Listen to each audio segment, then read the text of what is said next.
জুলাই আগস্টের আন্দোলনের সময় ইন্টারনেট সংযোগ বিচ্ছিন্ন করা সহ বিভিন্ন পদক্ষেপ নেওয়ার বিষয়ে সাবেক আইসিটি প্রতিমন্ত্রী জুনায়েদ আহমেদ পলককে 18 ডিসেম্বর জিজ্ঞাসাবাদ করবে আন্তর্জাতিক অপরাধ ট্রাইব্যুনালের তদন্ত সংস্থা।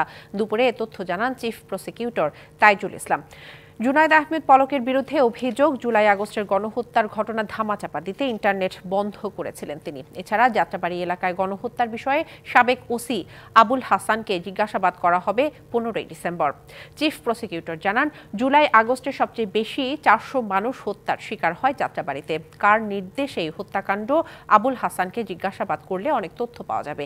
এদিকে বিজিবির বরখাস্ত সিপাহী শাহিনকে গুমের ঘটনায় ব্রিগেডিয়ার জেনারেল সাজিদুর রহমান এবং লেফটেন্যান্ট কর্নেল শফিকুর রহমানের বিরুদ্ধে আন্তর্জাতিক অপরাধ ট্রাইব্যুনালে অভিযোগ করা হয়েছে।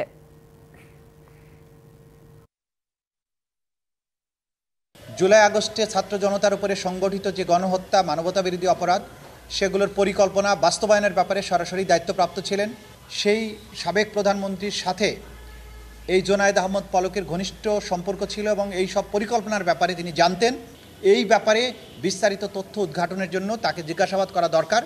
এই কারণে তদন্ত সংস্থা আমাদের কাছে অনুরোধ জানানোর প্রেক্ষিতে আমরা আদালতের কাছে আবেদন করেছিলাম। সে প্রেক্ষিতে আদালত আমাদের আবেদন মঞ্জুর করেছেন এবং একদিনের জন্য তাকে জিজ্ঞাসাবাদের অনুমতি প্রদান করেছেন।